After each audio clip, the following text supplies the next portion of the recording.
Welcome to PhDnD on YouTube. What's up, everyone? This is another episode of Wake Up and Smell the Dice, only it's a little bit different. I don't have coffee, and I didn't just wake up. But we're going to do this series just same as normal, and with this strange drink.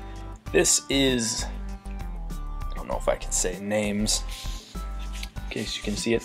It's a type of Mountain Dew. It's called Dew Shine. I'll just say the name. It's like a citrus, what's it called? Clear citrus flavored dew.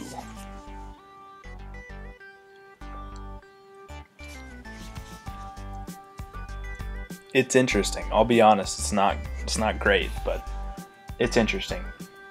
So anyways, this is a series where I talk about what I've been up to in gaming, what's going on in the world of gaming, in the community, and all that. So, let's get started. My personal gaming, what have I been up to? Well, if you watched one of my last videos called the, what did I even call that now? It's about the High King's Summer Estate. It's a video where I show kind of a setup that I had with a wet erase map and then some props from a HeroQuest game. That's actually what happened this last week in my air campaign that I ran. So they broke into the estate. Stop this video right now if you haven't seen that last one. Go watch it, come back, it'll make more sense. But for those of you that watched it, here's how it went down. They snuck in the back of the estate. They're trying to steal this book, which is in the library. They did get a contact, good contact beforehand to let them know the layout of the estate. He had a map. They didn't know if the map was accurate or not, but it turned out to be accurate. So they knew they had to get to the library, but there was this room of nobles in the dining room. They were eating, they were, talking, joking. There's a bard singing, and there were 2 guards in there. I actually added a guard. So they sneak in, manage to take one of the servants kind of by surprise, and they actually take him into the pantry, find out that he's chained up, like he's got chains connecting his feet, and slavery is actually illegal. So then they go outside and they get the paladin who is waiting outside, who refused to take part in breaking and entering. Show him the chains, show him that this guy has slaves. Paladin busts through the door. They were able to get both servants and talk to them first and set them free out the back. Then they snuck in trying to pretend they were servants. That didn't work. The nobles, 2 of the nobles attacked. The other 2 were merchants. They kind of just cowered in the corner. And then the guards obviously attacked. So the party had quite the fight, actually. When they got toe-to-toe with the really big guard, he knocked out one of the paladins with 1 hit. And luckily the rogue jumped on the table, kicked that guy in the helmet, knocked him out, and they stole the book and they got away. But the funny thing is they actually stole the bard too. The bard, during this whole thing, it was this crazy cool scene where the bard was actually jumping up and down on the table, like actually playing a song about this fight as it was happening. He was just kind of an out of control bard, and he was just loving all this action. And so they decided to take him with, and he sang all the way out of the house. So they escaped, they did that. But that's what happened in my campaign that I'm running. This week I will play in the Uncharted Isles game. It's the more pirate-themed game. But other than that, I've just been busy with work and everything. We had a game night on Friday, not D&D or anything, but we played Settlers of Catan, Cards Against Humanity. We played a game called Forbidden Island, and then we actually played Magic the Gathering for a while.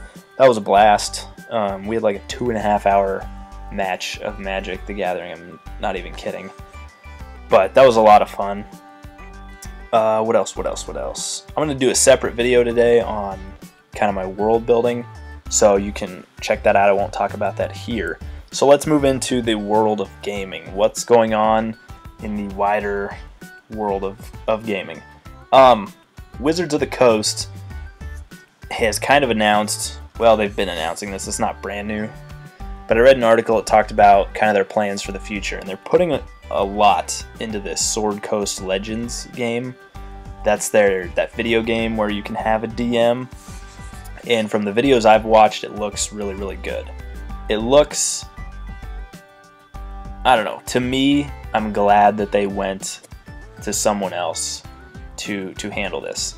And it also seems to me that they're kind of at the point where they've stopped trying to make a virtual tabletop of their own, you know, stopped promising that, stopped trying, and they're going other routes. So instead of a virtual tabletop, you know, let's let Fantasy Grounds do their thing. Let's build this Sword Coast Legends game where it's an actual video game, not just a tabletop, you know, virtual tabletop for like face-to-face role-playing, but an actual video game that's got the same idea where there's the DM and everything. So it's really interesting to see that.